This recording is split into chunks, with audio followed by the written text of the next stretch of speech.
राजांचा राजा आणि प्रभूंचा प्रभू, ज्याच्यामध्ये आपल्याला सार्वकालिक जीवन मिळतं आणि ज्याच्या नावामध्येच फक्त हे पूर्ण जग जे आहे ते अस्तित्वात आलं. हे जग जे आहे हे आज कार्यरत आहे आणि प्रत्येक मानव जातीला जे सार्वकालिक जीवन मिळणार आहे त्या जिवंत देवाच्या नावामध्ये मी आपल्या सर्वांचे हार्दिक स्वागत करत आहे. मला माहित आहे की आपल्या आयुष्यामध्ये प्रत्येकाच्या त्रास संकट भरपूर आहेत, तरी देखील आपण ह्या ठिकाणी आपले सर्व त्रास संकट बाजूला ठेवून या ठिकाणी थोडा वेळ देवाच्या चरणी याच्यासाठी आपण व्यतीत करत आहोत, जेणेकरून आपल्याला त्रास संकटाच्या सामोरे जाण्याची आपल्याला ताकद मिळेल. आपल्या आयुष्यामध्ये ख्रिस्ती आयुष्यामध्ये जर त्रास संकट नसतील तर त्याला ख्रिस्ती आयुष्य म्हणत नाही. ते ख्रिस्ती आयुष्य कसलं, ज्याच्यामध्ये त्रास संकट नाही. देव कधी कधी आपले त्रास संकट काढून घेतो, पण कधी कधी त्रास संकट आपल्या आयुष्यामध्ये याच्यासाठी ठेवतो जेणेकरून आपला विश्वास वाढावा. म्हणून आज आपल्या आयुष्यामध्ये त्रास संकट असतील तर त्याच्या विरुद्ध त्याच्या सामोरे जाण्याची ताकद देव आपल्याला नक्कीच दे. आणि म्हणून आज आपण त्याच्या चरणी याच्यासाठी एकत्रित आलेलो आहोत की त्या त्रास संकटामध्ये आपण देवाचे गौरव कसे करता येईल, देवाला मान महिमा कसा देता येईल, या सर्व गोष्टीचं विश्लेषण, या सर्व गोष्टीवरती मनन करण्यासाठी आज आपण या ठिकाणी आलेलो आहोत. नेहमीप्रमाणे आपण जसे आपल्या ह्या ठिकाणी आहे, आनंद वाटतो की वेगवेगळ्या ठिकाणाहून लोक ह्या ठिकाणी देवाच्या वचनासाठी येत आहेत. आतापर्यंत जो विवाहाचा कार्यक्रम नाही अभ्यासक्रम जो शिकलो आपण, त्या अभ्यासक्रमामध्ये तुम्हाला आवडलेला मुद्दा कोणता ते मला एका पाठीमागे एक तुम्ही हात वर करून सांगा. जो मुद्दा तुम्हाला सर्वात आतापर्यंत ज्या गोष्टी आपण विवाहाविषयी शिकलो त्याच्यामध्ये आवडलेला मुद्दा कोणता?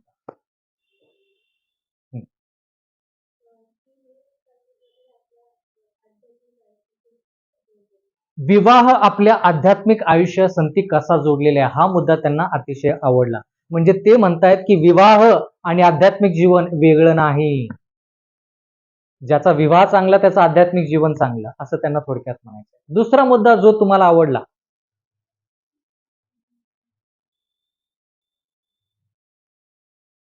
Do you follow Marathi? No, I am so sorry. सांगा. हा,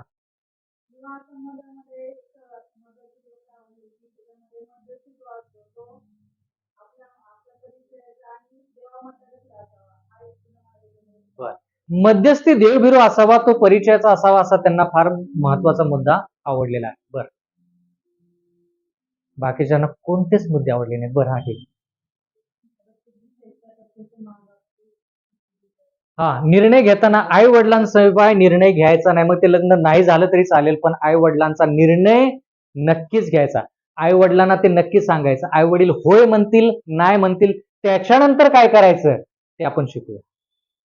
पण आई वडिलांना सांगितल्याशिवाय कोणताही निर्णय घ्यायचा नाही. कोणताही निर्णय घ्यायचा नाही म्हणजे कोणता निर्णय घ्यायचा नाही?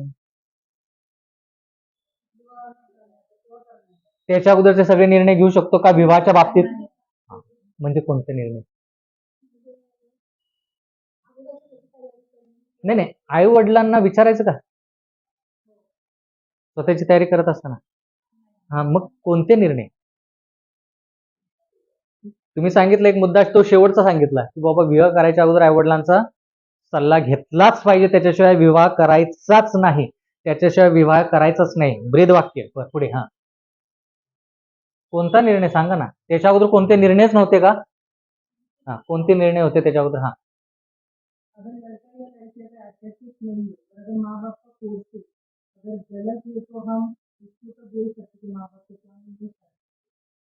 नाही, आई वडिलांचा सल्ला घ्यायचा त्याच्या अगोदर निर्णय जे तुम्ही स्वतः घेत आहात ते निर्णय जे आहेत ते कोणकोणते निर्णय आहेत? आई वडील जर नाही म्हटले तर तो भाग वेगळा.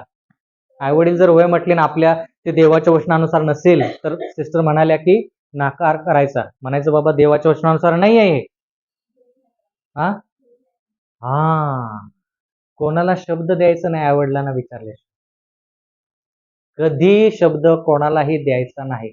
तुम्ही आणि मी किती तरुण असू दे, किती आपल्याला चांगलं शिक्षण मिळालेलं असू दे, किती आपल्याला मोठा पगार असू दे, आपल्याला अनुभव नाही म्हणून आई वडिलांना विचारल्याशिवाय कोणताही सल्ला घ्यायचा नाही, कोणताही निर्णय घ्यायचा नाही.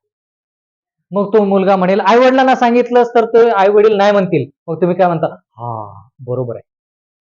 आई वडिलांना सांगितलं तर आई वडील काय म्हणतील, नाहीच म्हणतील. मला माहित आहे माझी आई काय म्हणणार, माझे वडील काय म्हणणार, माहित आहे मला. म्हणून काय करायचं, आपण काय करतो, आई वडिलांना न सांगता प्रेमाचं संबंध जे आहे ते जोडण्याचा प्रयत्न करतो आणि आपण नंतर म्हणतो की नंतर मी आई वडिलांना सांगितलं. नाही, लग्न झाल्यानंतर मग काय काय वेळेस आई वडिलांना सांगितलं जातं.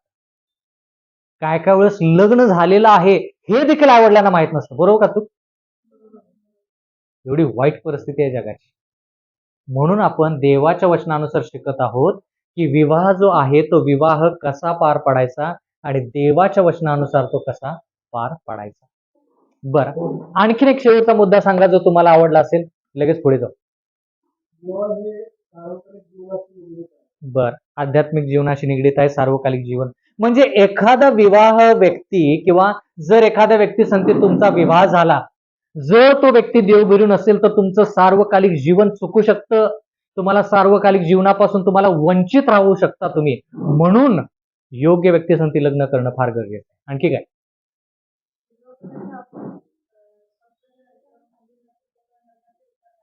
जो मुद्दा तुम्हाला आवडला तो सांगा. हा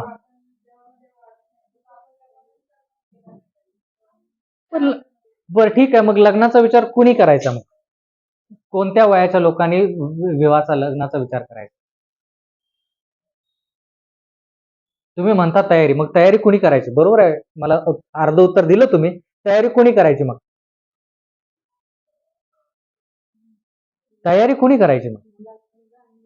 हा, नाही ते बरोबर आहे, पण तयारी म्हणजे हा हा बर, थोडक्यात काय की सरकारच्या नियमानुसार काय वय आहे हो मुलांचं पाहिजे? 21. तुम्हाला माहित असेल 21. बरं ठीक आहे, 21 तोपर्यंत.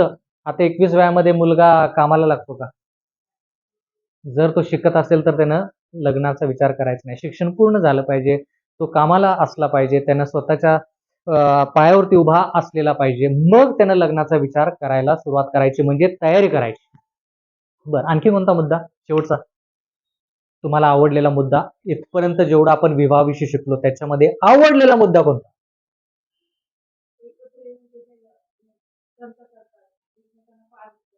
बरं, म्हणजे पारखणं फार गरजेचं आहे. म्हणजे कुणीतरी मध्यस्थी केली, आई वडिलांनी सांगितलं हा मुलगा बरोबर ती मुलगी बरोबर म्हणून होय म्हणून मोकळं व्हायचं नाही. बाबा, जो पाळक आहे त्यानं हे स्थळ आणले, हे बरोबर आहे का? तुम्ही स्वतः समंजसपणाने त्या सर्व गोष्टीची पडताळणी केली पाहिजे. म्हणून वारंवार आपण काय शिकलो, वेळ घ्या. 1 महिना, 2 महिने, 3 महिने, 6 महिने घ्या. तो व्यक्ती म्हटला नाही नाही नाही, एका महिन्यात मला उत्तर पाहिजे. बाबा, 1 महिन्यात उत्तर मिळणार नाही, तुला दुसरं स्थळ बघायचं तर बघ. एखादी वस्तू जर दुकानदार तुम्हाला विकणार असतो तर तो काय करतो? दुकानदाराला एखादी वस्तू तुम्हाला विकायची आहे तर तो काय करतो? पटवून कसं देतो ते सांगा. सगळे चांगले गुण, आणखं काय सांगतो? दुसरीकडे असं कुठं मिळणार नाही. आणखी काय सांगतो? तुम्हाला ते विकायचंच आहे.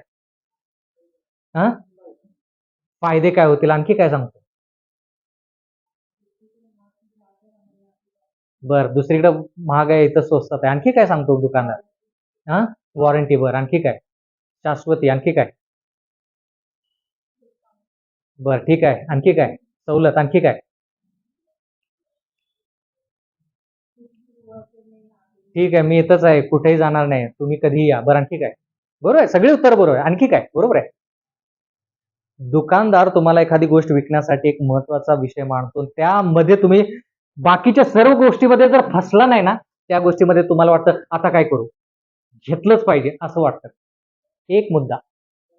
हा, भरोसा ठीक आहे, भरोसा आणखी काय?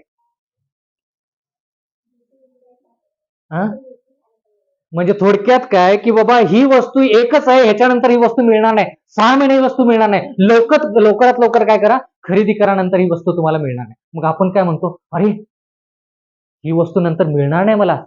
मग आपण काय केलं पाहिजे, लगेच ती वस्तू काय केली पाहिजे, खरेदी केली पाहिजे. आणि तो काय म्हणतो, एवढा शेवटचाच पीस आहे.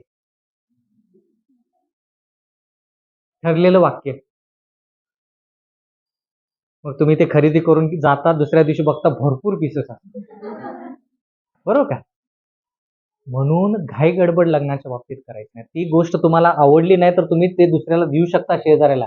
लग्नाचं काय करणार? ठीक आहे, गुडघे टेकू, प्रार्थना करू, संदेशाकडे जाऊ.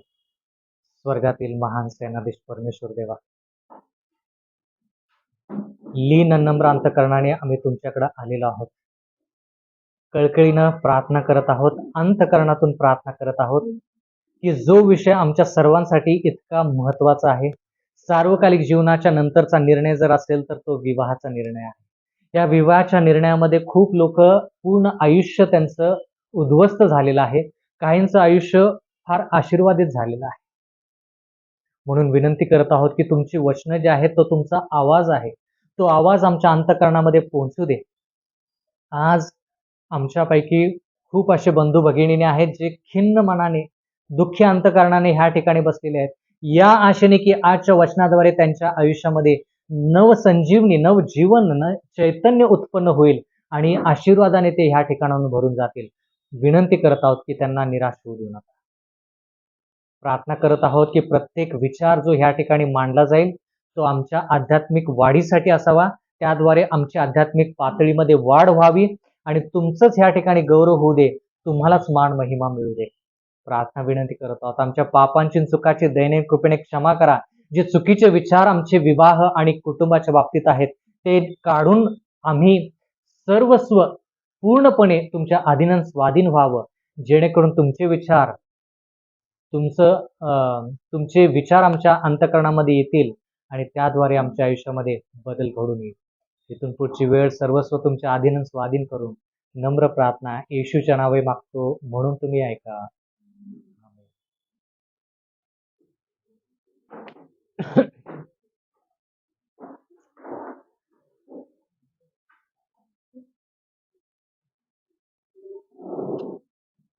विवाह जर नसेल तर त्या मुलगीनं पहिली गोष्टच पार पाडली नाही, नंतरच्या गोष्टी नाही. बर, आता आपण ह्या पवित्र स्थानामध्ये काय करूया, वाटचाल करूया. बर, आता ह्या पवित्र स्थानामध्ये देवाचं वचन म्हणतं की जे स्वतः त्यांना कुटुंब स्थापन करायचं आहे, त्यांना तळमळ आहे, तेच लोक काय करतील, पवित्र स्थान बनवतील. तेच लोक काय करतील, अशा प्रकारचा परिवार काय करतील, स्थापन करतील. नाहीतर नाही, बाकीचे नाही. बाकीचे म्हणतील एवढं नियंत्रण कशाला पाहिजे, आम्हाला स्वातंत्र्य पाहिजे.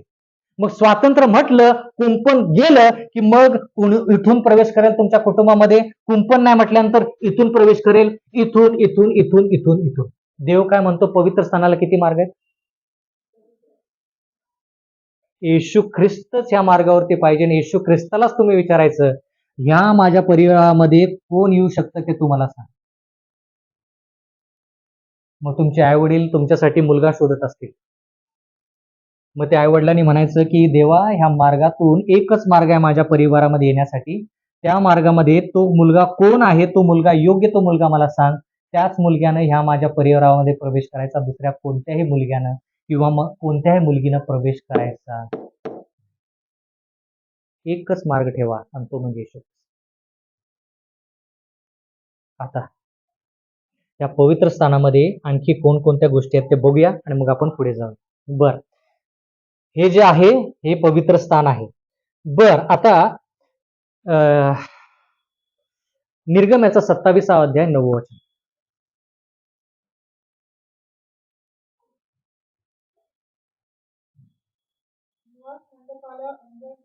हा, निवास मंडपाला अंगण कर.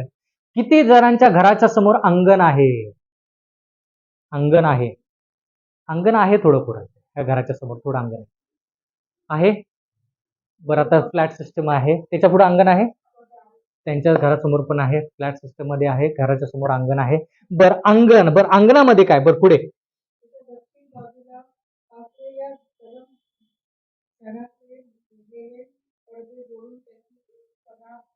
पडदे पाहिजेत. बर, ते अंगण जे आहे त्या अंगणाला काय पाहिजेत, पडदे पाहिजेत. तुम्ही अंगणामध्ये ज्यावेळेस तुमचा विवाहाचा सोहळा असतो, वेगवेगळे कार्यक्रम असतात, त्यावेळेस तुम्ही काय करता, तुम्ही मंडप तर घालताच, पण मंडपाला तुम्ही काय करता, पडदे वापरता. ते का पडदे वापरता, कुणी त्या मंडपामधून कुठूनही येऊ नये, तर योग्य मार्गाने यावं, बरोबर. तर त्या मंडपासाठी काय केलं पाहिजे, तुम्ही पडदे वापरले पाहिजे. बरं ठीक आहे. आता पडद्यानंतर पुढे आपण जाऊया. पडद्यामध्ये ह्या सर्व गोष्टी आहेत. आता आपण पडद्यामध्ये आणखी काय काय गोष्टी आहेत ते आपण थोडक्यात पाहूया. बर, आता 27वा अध्याय पहिलं वचन.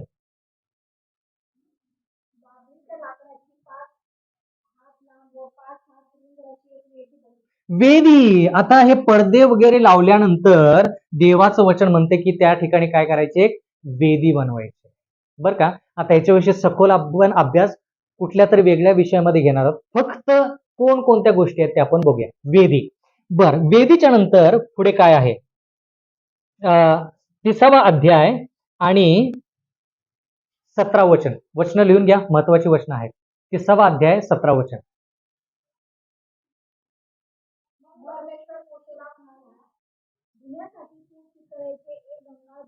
बर, हे घंगाळ आहे. बर का, मंडपामध्ये वेदी आहे, ती बळीची वेदी आहे. त्याच्यानंतर काय आहे, घंगाळ आहे. आता ह्याचं काम काय आहे विवाहाच्या दृष्टिकोनातून ते आपण नंतर शिकू, पण वेदी याच्याविषयी शिकलो. द्वार आहे, घंगाळ आहे. बर, आपण आता पवित्र स्थानामध्ये येऊया. पवित्र स्थानामध्ये येऊया. निर्गम याचा 25वा अध्याय आणि 23वा वचन.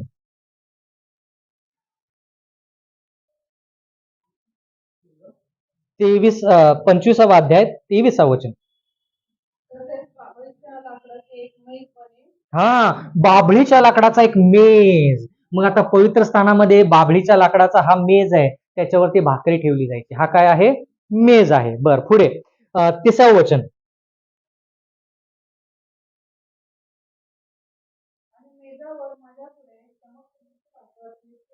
भाकर ह्या ठिकाणी पाहिजे, बरोबर का. मग आता जरा लक्ष द्या. मंडप आहे ना हा, अंगण. अंगणाच्या नंतर पवित्र स्थान आहे, तर इथं काय आहे, दोन्हीच्या मध्ये पडदा आहे. पडदा आहे म्हणजे ज्या गोष्टी इथल्या आहेत त्या गोष्टी आत गेल्याशिवाय पाहायला मिळणार नाहीत. फक्त इथून इथं आत आल्या की एवढ्या दोनच गोष्टी दिसतात. मग ह्याच्या आत जाण्यासाठी तुम्हाला पडदा पार करून ह्या 3 गोष्टी पाहाव्या लागतील. तर इथं काय आहे, भाकरीचा मेज आहे. आणखी काय आहे, 31वा अध्याय आणि पहिलं वचन. निर्गम्याचा 31वा अध्याय आणि 30वा अध्याय आणि पहिलं वचन. निर्गम्याचा 30वा अध्याय आणि पहिलं वचन. धूप जाळण्यासाठी एक वेदी कर. आता ही धूप वेदी आहे. भाकरीचा मेज झाला, त्याच्यानंतर ही काय आहे, धूप वेदी आहे. बर, आता हे दीपवृक्षाविषयी आपण शिकूया. निर्गम्याचा 25वा अध्याय आणि 31वा वचन. निर्गम्याचा 25वा अध्याय 31वा वचन. शुद्ध सोन्याचा दीपवृक्ष. पवित्र स्थानामध्ये 3 गोष्टी आहेत, भाकरीचा मेज, धूप वेदी आणि दीपवृक्ष. आता परम पवित्र स्थानामध्ये जाऊया. परम पवित्र स्थानामध्ये जाऊया. त्या ठिकाणी काय आहे ते बघूया. निर्गम्याचा 25वा अध्याय आणि 10वं वचन. बाभळीच्या लाकडाचा एक कोश. हा जो चौकोन आहे त्याला कोश म्हणायचं. बाभळीच्या लाकडाचा तो काय आहे, कोश आहे. बर, त्याच्यामध्ये काय आहे, बर पुढे 16 वचन. 25वा अध्याय 16 वचन. हा, बर, ह्या कोशामध्ये काय आहे, साक्षपट आहे. त्या कोशामध्ये काय आहे, 16 वचन वाचलं. हा, साक्षपट. साक्षपट म्हणजे काय, साक्षपट म्हणजे काय, 10 आज्ञा आहेत. बर ठीक आहे. आणखी काय आहे, 17 वचन. बर, शुद्ध सोन्याचे दयासन बनव. दयासन आसन म्हणजे त्या ठिकाणी कोणीतरी आहे, त्या ठिकाणी कोणाचं तरी वास्तव्य आहे म्हणून त्याला आसन म्हटलेलं आहे. तर पेटी जशी असते त्या पेटीप्रमाणे असतं. त्या पेटीमध्ये 10 आज्ञा आहेत, बरोबर? त्या पेटीमध्ये 10 आज्ञा आहेत. बर, ठीक आहे. आणि साक्षपट आहे म्हणजे 10 आज्ञा आहेत. बर, आणखी पुढे वाचूया. आणखी काय 18 वचन. हा, 2 करूब आहेत. या ठिकाणी काय आहेत? 2 करूब आहेत. ते फुलासारखं दिसतं तुम्हाला, ते पंख आहेत, करूब आहेत. बर, पुढे 18 वचन, 19 वचन, माफ करा. बरोबर, ठीक आहे. 21 वचन. हम्म. बर, त्या कोशात ठेवावा साक्षपट. 10 आज्ञा त्या कोशामध्ये असतील. बर, आणखी काय आहे त्याच्यामध्ये? इब्री करासपत्र याचा 9वा अध्याय. आणखी काय आहेत त्या गोष्टी? प्रत्येक गोष्टी विवाहासाठी फार फार महत्वाच्या आहेत. इब्री 9:3.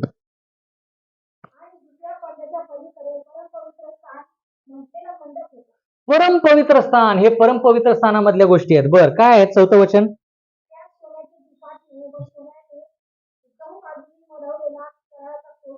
कराराचा कोश पवित्र स्थानामध्ये, परम पवित्र स्थानामध्ये, माफ करा, परम पवित्र स्थानामध्ये सोन्याचा कोश आहे. बर, हा, पुढे. हा, मन्ना ठेवलाय ह्या कोशामध्ये. मन्ना आहे. मन्ना का मानना? मानना. बर, ठीक आहे. पुढे. कळ्या आलेली अहरोनाची काठी पण आहे. अहरोनाची काठी पण आहे, बरोबर का? बर, आणि त्या ठिकाणी कशाच्या? कराराच्या पाट्या होत्या. आता ह्या सर्व गोष्टी ज्या आहेत त्या देवाच्या घरामध्ये आहेत. आणि देवाची इच्छा आहे की आपलं घर आणि आपला संसार आणि आपलं पारिवारिक जीवन जे आहे ते अशा प्रकारे असावं, बरोबर का? मग आता मला सांगा की ह्या ठिकाणी कार्य कोण करायचं? बरोबर आहे, कोण काम करायचं ह्या ठिकाणी? काय काम आहे या पवित्र स्थानाचं, कोणाला माहित आहे का?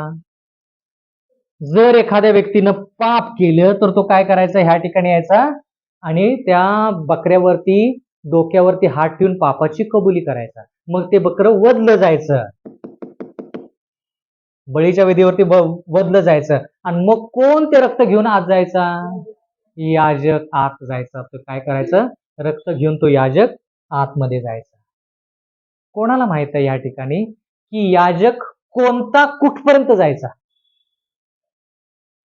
कोणता याजक कुठपर्यंत जायचा? हा, महायाजक शेवटपर्यंत जायचा. बरोबर उत्तर आहे. बरं, आणखी काय?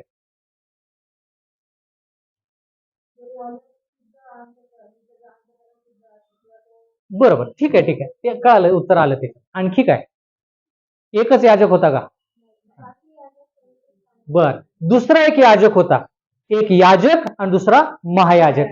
याजक जो आहे, फक्त तो याजक जो आहे तो महायाजक नाही. याजक जो आहे तो इथून इथपर्यंत, इथून इथपर्यंत, इथून इथपर्यंतच त्याचं काम. पण महायाजक जो असायचा तो एक वेळेस वर्षातून एक वेळेस तो परम पवित्र स्थानामध्ये जायचा. महायाजकच फक्त इथपर्यंत जाऊ शकतो, बाकीचं कोणीही जाऊ शकत नाही. कळालं का आता तुम्हाला की कुंपण जे आहे, पडदे जे आहेत, ते पडदे काय सांगतात की बाबा एखाद्या व्यक्तीची सीमा तुमच्या परिवारामध्ये कितपर्यंत आहे तेवढं तुम्हाला माहित आहे. याजक इथं जाऊ शकत नाही, महायाजकच तिथं जाऊ शकतो. म्हणून तुम्हाला म्हणतो मी की तुम्ही जे सीमारेषा ठेवली आहे ना, कुंपण ठेवले ना तुमच्या परिवाराभोवती, त्या परिवारामध्ये कोणी कुठपर्यंत आलं पाहिजे हे तुम्ही ठरवायचं आहे. म्हणजे थोडक्यात देवानं ठरवायचं. कळालं का? आपण पवित्र स्थानाच्या द्वारे विवाह म्हणजे काय शिकत आहोत? सुखी होता का? असं जर शिकलो ना आपण, आपल्या परिवारामध्ये त्रास संकट येणार आले तरी ते त्रास संकट सहन करायला आपल्याला देव काय करेल? मदत करेल. आता मला सांगा,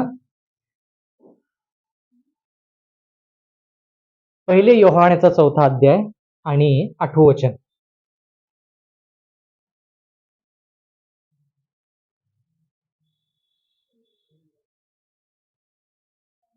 4था अध्याय, पहिले योहान 4था अध्याय 8वं वचन. हम्म. बर, जो प्रीती करत नाही तो देवाला ओळखत नाही. बर, पुढे आणखी काय? देव प्रीती आहे. आता जरा लक्ष द्या. देव प्रीती आहे म्हणजे देवाकडे प्रेम आहे. देव प्रेम देतो, देव प्रेमळ आहे. बरं, ठीक आहे. देव आहे कुठे इथं? इथं आहे देव, इथं आहे, इथं आहे, इथं, इथं, इथं. कुठं आहे देव? सर्वसाधारणतः सगळीकडेच देव आहे आपल्याला मान्य आहे. पण विशेष करून देव कुठे आहे? त्यासाठी वचन आहे का? निर्गमाचा 25वा अध्याय 22वा वचन. निर्गमाचा 25वा अध्याय 22वा वचन. तिथे मी तुला भेटत जाईन. देव म्हणतो मोशेला की तिथे मी तुला भेटत जाईन. निर्गमाचा 25वा अध्याय 22वा वचन परत एकदा वाचा. हा हा हा. दयासनावरून म्हणजे इथून दयासनावरून आणि साक्षपटाच्या कोशावरून आणि दोन्ही करुबामधून. बर, काय करीन? मी तुझ्याशी बोलत जाईन. म्हणजे देव कुठं आहे? इथं आहे. बरोबर का? आणि देव काय आहे? प्रेम आहे. आता देवाचं प्रेम जे आहे ते देव सगळ्यांवरती प्रेम करतो. पण जर देवाला भेटायचं तर देव कुठं आहे? इथं आहे. बरं, आता जरा लक्ष द्या. तुमच्या परिवारामध्ये तुम्हाला देव पाहिजे का? पाहिजे, बरोबर. सर्वात जवळचं प्रेम अनुभवायचं असेल तर ते कोणाकडून अनुभवलं जातं?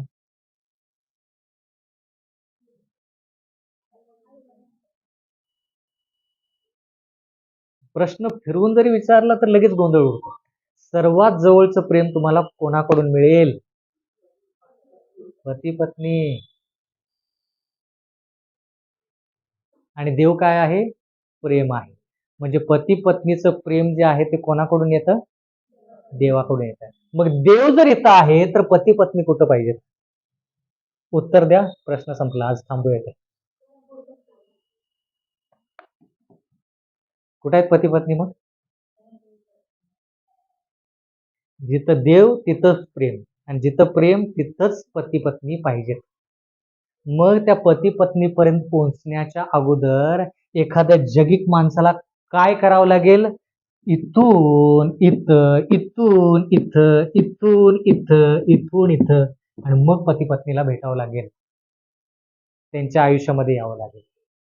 मग तो पती पत्नी जे आहे त्यांच्याकडे लेकरं जे आहेत ते लेकरं तिथं आहेत का? मग थोडक्यात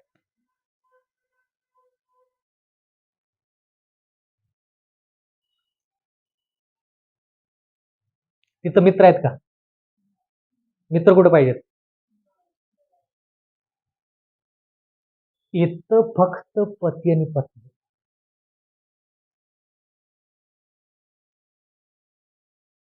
बोलायला नसलं तर सांगा, परत एकदा सांगा. भारतामध्ये मला वाईट वाटतं हे बोलायला की भारतामध्ये पती आणि पत्नीला माहित नाही की ते जे नातं जे आहे ते किती पवित्र नातं आहे. हे पती पत्नीला माहित नाही. त्यांना वाटतं की ते मित्र आहेत. त्या नात्यामध्ये कोणीही जाऊ शकत, कोणीही, फक्त देव.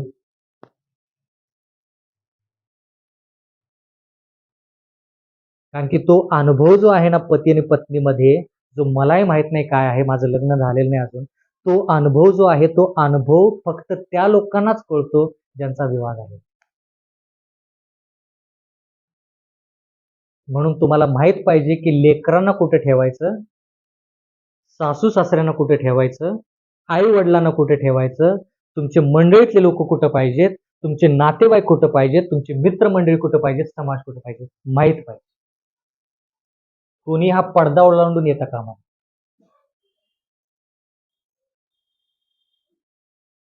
म्हणून देवाचं वचन म्हणतं की ज्याला देवाचं प्रेम कळालं ना, पूर्ण मनाने जो देवावरती प्रेम करतो ना, तोच पत्नीवरती आणि पतीवरती प्रेम करू शकतो. बाकीचे एवढं ते कुंपण व्यवस्थित पाहिजे की त्या कुंपणाच्या बाहेर देवा व्यतिरिक्त कोणालाच कळलं नसलं पाहिजे की पती कसा आणि पत्नी कशी. मराठीमध्ये म्हणायचं, झाकली मूठ 1.25 लाखाची, उघडायची नाही. प्रश्न विचारतो, जमलं तर उत्तर द्या. ह्या ठिकाणी किती पत्नी आहेत, महिला आहेत, त्यांचा विवाह झालेला आहे, ते म्हणू शकतात की तुम्ही माझ्या पतीला कधीही भेटा, ते माझ्याविषयी तुम्हाला काहीच वाईट सांगणार नाही.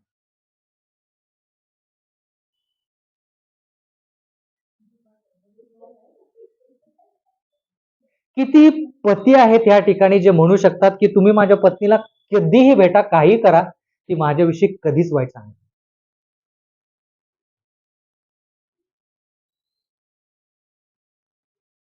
कळालं का कुंपण जे नाही ते का नाही? कुंपण कोणी तोडलं आता? कुंपण कोणी तोडलं? का कुंपणच नाही? पहिली गोष्ट कुंपणच नसेल. आणि जर असलं तर ते कुणी तोडले मग? कोणी तोडलं? पती आणि पत्नी. पत्नीचं अंतःकरण आपण ह्याच्याविषयी जास्त शिकणार आहोत. आपण विवाह कसा पार पाडायचा इथपर्यंतच अजून पोहोचायचं आहे. त्याच्यानंतर परिवार कसा पाहिजे ते आपण नंतर शिकू. पत्नीचं अंतःकरण जे आहे ते एका कबरेसारखं पाहिजे. पतीनं केलेल्या सर्व चुका कबरेमध्ये टाकायच्या आणि ते पूर्णपणे कायमस्वरूपी बंद. कबर कोणी उघडत नाही. आणि पतीचं अंतःकरण एका कबरेसारखं पाहिजे. पत्नी ज्या काय चुका करेल ते कबरेमध्ये बंद, सगळं काय मिटलं. कबर कोणीही उघडत नसतं आणि ते कबर उघडायचं नाही. उघडलं तर काय होईल? पण आपण कधी शिकतो का ह्या गोष्टी? नाही. आता ती पत्नीला तो पती आवडत नसेल, तो पती वाईट विचाराचा असेल, तो तिला चांगलं वागवत नसेल, काही असू दे, पण ती गप्प आणि शांत का बसते? किंवा ती देवाकडे त्या सर्व विनंत्या का ठेवते? का? का? का ते तसं करते? नाही बाबा, घरातल्या गोष्टी घरात. लेकरांना पण नाही सांगायचं. आणखी काय? एकच शब्द, प्रेम. जर पतीचं प्रेम असेल ना, तर तो एक शब्द तिच्याविषयी दुसऱ्यांना कोणालाही बोलणार नाही. लिहून घ्या. आणि पत्नी आपल्या पतीविषयी काही चांगलं असू दे, चांगल्या गोष्टी बोल, वाईट गोष्टी कधीही इतरांसमोर बोलणार नाही. का? प्रेम आहे. अशातला भाग नाही की संसार टिकवायचा आहे, ते तर आहेच, पण त्याच्यापेक्षा पलीकडं प्रेम. म्हणून म्हटलं देव प्रेम आहे. आणि देवाला कुठं वस्ती करायचे? आपल्यामध्ये वस्ती करायची आहे, तुमच्या कुटुंबामध्ये वस्ती करायची आहे. आणि पती आणि पत्नी, पती पत्नी इथं नाही आहे, इथं नाही आहे, इथं आहे. सर्वात सुरक्षित जागा. दुसरा मार्गच नाही तिथपर्यंत पोहोचण्याचा. म्हणून येशू ख्रिस्त म्हणतो सत्य, मार्ग व जीवन मीच आहे. किती जण आजपासून हे म्हणतील की देवा, पती या नात्यानं, पत्नी या नात्यानं मी एकामेकांवरती प्रेम केलेलं नाही. आम्ही एकामेकांविषयी दुसऱ्यांना सांगितलं जे त्यांना माहीत होणं गरजेचं नाही, आणि त्या लोकांनी त्याचा फायदा करून घेतलाय. देवा मला माफ कर. जे प्रेम माझं अंतःकरणातून निघून गेले माझ्या पत्नीसाठी, जे प्रेम माझं पतीसाठी निघून गेलेलं आहे, ते प्रेम परत स्थापित करण्यासाठी मला मदत कर, जेणेकरून आम्ही परत एकदा प्रेमामध्ये एक होऊ, एकनिष्ठता आमच्यामध्ये येईल आणि आम्हाला स्वर्गाचा अनुभव घडेल. किती जणांची इच्छा? डोळे झाकू, गुडघे टेकू, प्रार्थना. पवित्र सेनाधीश परमेश्वर देवा, तुमचं वचन किती शक्तिशाली आहे. ते वचन अंतःकरण बदलणारं असं आहे. खूप वेळेस आमची जी नाती आहेत ती नाती आम्ही व्यवस्थित जोपासलेली नाही आहेत. आम्हाला त्या नात्याचं महत्वच कळालेलं नाही. विनंती करत आहोत की जे नातं आमच्यामुळे, जे कुंपण आमच्यामुळे तुटलेलं आहे आणि आमच्यामुळे परमेश्वरा आमच्या आयुष्यामध्ये त्रास संकट आलेले आहेत, आमच्या वैवाहिक जीवनामध्ये त्रास संकट आलेले आहेत, आम्ही त्याच्याबद्दल तुमची क्षमा मागत आहोत.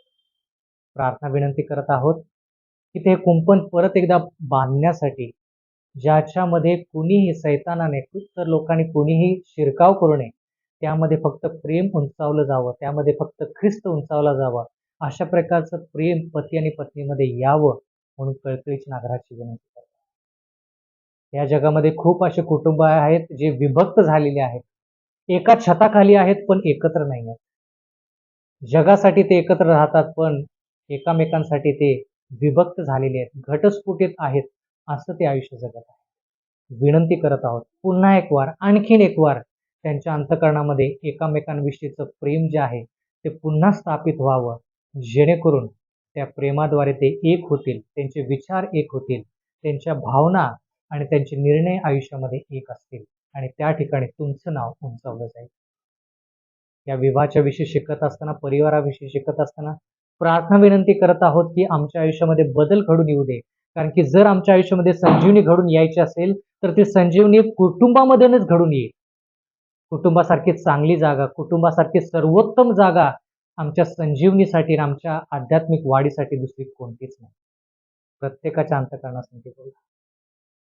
आज विनंती करत आहोत जे लोक ह्या ठिकाणी येऊ शकले नाहीत, ह्या वचनाचा अभ्यास करू शकले नाहीत, त्यांनी हा संदेश ऑनलाईन ऐकावा, वाचावा, अभ्यास करावा, जेणेकरून त्यांचं आयुष्य देखील फलद्रूप होईल, त्यांचं आयुष्य देखील आशीर्वादित होईल. आज आमच्यामध्ये काही लोक आजारी आहेत. प्रार्थना विनंती करत आहोत. आमची आई सुमन साठे, त्यांचा पाय जो आहे तो मुरगळलेला आहे. त्यांना वेदना होत असतील, त्यांना त्यांच्यावरती उपचार होत असतील, ते सर्व गोष्टी आम्ही तुमच्या हाती सोपवून देत आहोत.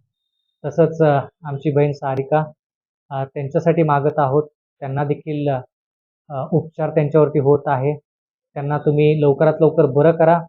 त्यांना जी लागणारी आर्थिक मदत आहे ते तुम्ही पुरवा, जेणेकरून लवकरात लवकर ते कुटुंब पुन्हा एक वार आमच्या ह्या मंडळीमध्ये, आमच्या ह्या लहानशा कळपामध्ये येईल आणि तुमची स्तुती आणि तुमची भक्ती करण्यासाठी सज्ज होईल. तसंच प्रार्थना विनंती करत आहोत सुयश आणि नानासाहेब यांच्यासाठी. त्यांना देखील बरं वाटत नाहीये. प्रार्थना विनंती करत आहोत की लवकरात लवकर त्यांना देखील बरं वाटावं. आरोग्याचे नियम जर कोणापासून तुटलेले असतील, आरोग्याचे नियम जर त्यांनी पालन केलं नसेल तर त्यांना क्षमा करा. विनंती करत आहोत की सर्वांसाठी तुम्ही राहा. काय मागावं माहीत नाही, सर्व गोष्टी आम्ही तुमच्या हाती सोपवून देत आहोत.